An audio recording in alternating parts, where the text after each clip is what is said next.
Le titre de ce livre, Le baptême dans le Saint-Esprit, il est écrit par le bien-aimé frère Éric Prince. Nous sommes présentement à la deuxième partie, chapitre 7, l'assistance dans la prière. Chapitre 7, l'assistance dans la prière.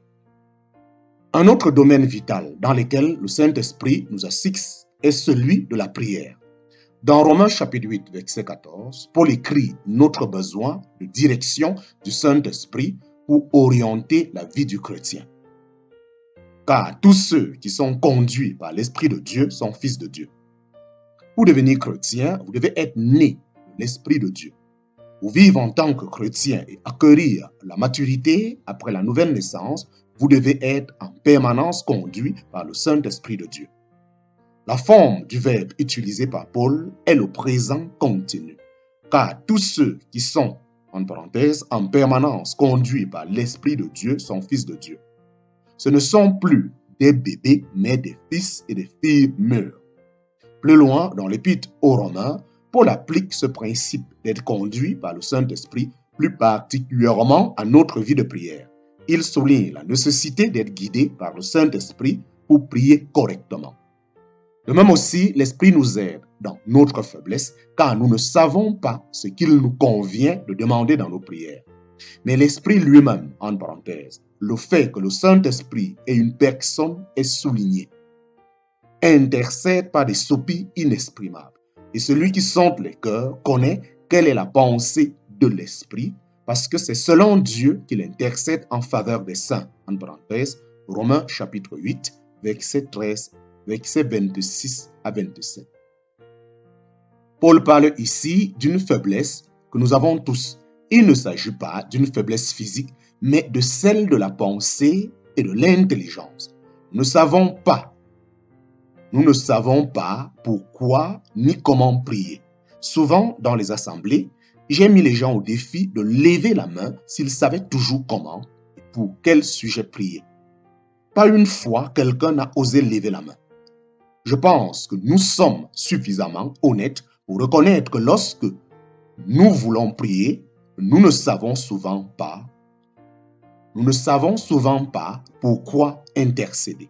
Parfois même si nous croyons savoir pourquoi prier, nous ne savons pas comment intercéder. Paul appelle cela notre faiblesse. Il dit aussi que Dieu envoie le Saint-Esprit pour nous aider dans cette faiblesse, afin que nous sachions pourquoi et comment prier. Dans un certain sens, le langage de Paul suggère que le Saint-Esprit vient en nous et prie à notre place. La clé pour une prière efficace est d'apprendre à être dans une telle relation avec le Saint-Esprit. Nous sommes capables de lui être soumis. À partir de cela, nous pouvons le laisser nous guider, nous diriger, nous inspirer et nous fortifier et, effectivement, souvent le laisser prier par nous. Le Nouveau Testament révèle plusieurs moyens par lesquels le Saint-Esprit peut nous venir en aide. Je vais tenter d'en aborder quelques-uns. Il y a d'abord celui dont il est fait référence dans ces versets de Romains chapitre 8, verset 26b. Paul dit « L'Esprit lui-même intercède par des soupirs inexprimables.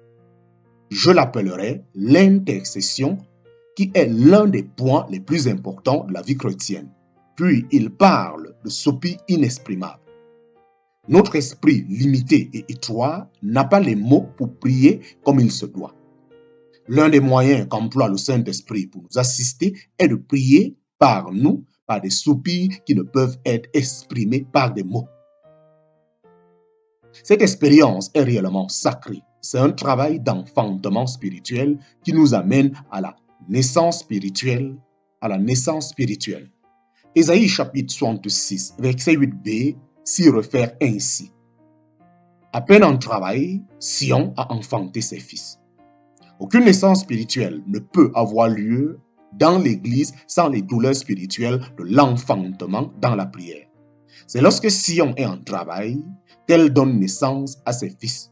Paul le confirme dans Galates chapitre 4, verset 19. Mes enfants pour qui je prouve de nouveau les douleurs de l'enfantement jusqu'à ce que Christ soit formé en vous. Paul avait prêché à ces gens et ils s'étaient convertis. Pour qu'ils deviennent cependant ce qu'ils devaient être, Paul a reconnu qu'il fallait faire plus que prêcher, qu'il fallait intercéder. Il décrit la prière d'intercession comme les douleurs de l'enfantement ou des soupirs inexprimables. Ensuite, le Saint-Esprit peut nous aider dans la prière en illuminant notre intelligence. En fait, il ne prie pas pour nous de cette façon, mais il nous montre en pensée ce pourquoi nous devions prier et comment le faire. Deux passages dans les Épîtres parlent de l'œuvre du Saint-Esprit dans nos pensées. Ne vous conformez pas au siècle présent, mais soyez transformés par le renouvellement de l'intelligence afin que vous discerniez quelle est la volonté de Dieu, ce qui est bon, agréable et parfait. Romains chapitre 12, verset 2. Seule une intelligence renouvelée peut découvrir la volonté de Dieu, même dans les domaines de la prière. À être renouvelé dans l'esprit de votre intelligence. Éphésiens chapitre 4, verset 23. Le renouvellement de notre intelligence est accompli par le Saint-Esprit. Lorsque ce dernier vient au-dedans de nous et renouvelle notre esprit, alors nous commençons à comprendre la volonté de Dieu et à saisir comment prier selon la volonté de Dieu. Cette seconde manière de nous aider est celle du renouvellement de l'intelligence, de son illumination et de la révélation de la façon dont nous devons prier. Puis le Saint-Esprit peut nous assister en mettant dans notre bouche les paroles justes. Souvent de manière inattendue, chaque fois que j'en parle, je ne peux m'empêcher de penser à un incident arrivé avec ma première épouse. Nous étions au Danemark, qui était son pays d'origine, vers la fin octobre. Nous allions repartir le lendemain pour passer tout le mois de novembre en Angleterre. Je suis anglais, donc je sais que le mois de novembre y est froid, sombre, humide et brumeux. Alors que nous prions le jour précédent notre départ pour ce pays, j'ai entendu Lydia dire « Donne-nous du beau temps pendant tout notre séjour en Angleterre. » J'en suis presque tombé du lit sur lequel nous étions assis pour prier. Après cela, quand je lui ai demandé si elle avait réalisé ce qu'elle avait dit, Lydia a répliqué « Non, je ne me rappelle pas. » Pour moi, c'était la preuve indiscutable que c'était le Saint-Esprit. Tu as prié pour que Dieu nous donne du beau temps tout au long de notre séjour en Angleterre et tu connais le temps dans ce pays au mois de novembre. Elle s'est contentée de hausser les épaules. Nous avons passé tout le mois de novembre en Angleterre sans moindre journée froide et humide. Cela a été comme un beau printemps. À notre départ, j'ai dit aux gens qui nous accompagnaient à l'aéroport, faites attention parce que lorsque nous serions partis, le temps commencera à changer. Et, bien sûr, c'est ce qui s'est produit. C'était une prière que le Saint-Esprit avait mise dans la bouche de Lydia. C'était dans cet objectif que le Seigneur voulait qu'elle prie à ce moment-là. Enfin, le Saint-Esprit utilise pour nous aider dans la prière ce qui est mentionné plusieurs fois dans le Nouveau Testament. Il nous donne une nouvelle langue que nous ne connaissons pas, une langue que notre intelligence naturelle ne connaît pas. Certaines personnes aujourd'hui en parlent comme d'une langue de prière. Paul dit dans 1 Corinthiens chapitre 13, versets 2 et 4, « En effet, celui qui parle en langue ne parle pas aux hommes, mais à Dieu, car personne ne le comprend, et c'est en esprit qu'il dit des mystères. Celui qui parle en langue s'édifie lui-même. » Cette sorte de prière a trois fonctions fondamentales. Première fonction, lorsque nous prions dans une langue inconnue, nous ne parlons pas aux hommes, mais à Dieu. Pour moi, c'est déjà un immense privilège en soi.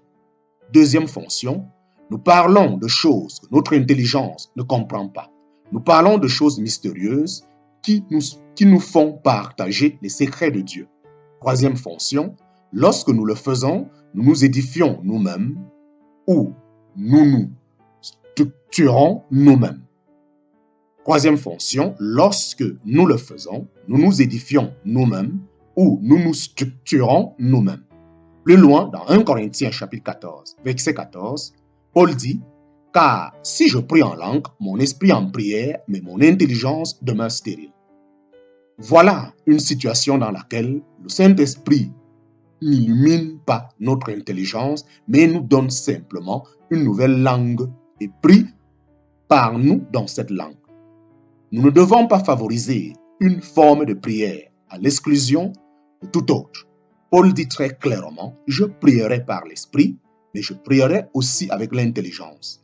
En parenthèse, verset 15 de 1 Corinthiens chapitre 14. Les deux styles de prière sont possibles. Lorsque nous laissons le Saint-Esprit entrer en nous, que nous nous soumettons à lui et que nous le laissons œuvrer en accord avec la parole, notre vie de prière devient immensément riche et variée. Voilà ce que Dieu veut pour chacun de nous.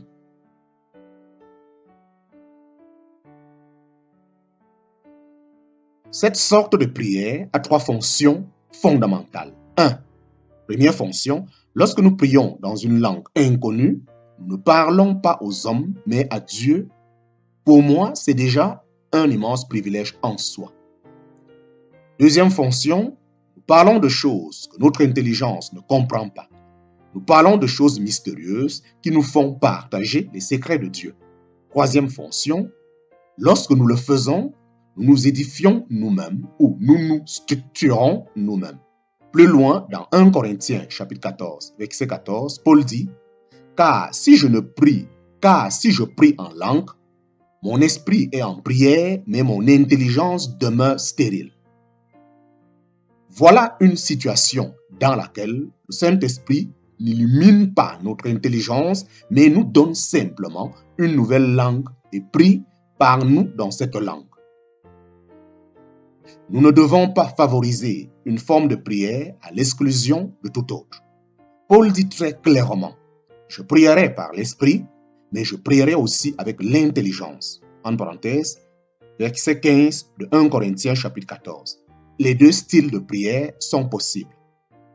Lorsque nous laissons le Saint-Esprit entrer en nous, nous nous soumettons à lui et que nous le laissons œuvrer en accord avec la parole, notre vie de prière devient immensément riche et variée.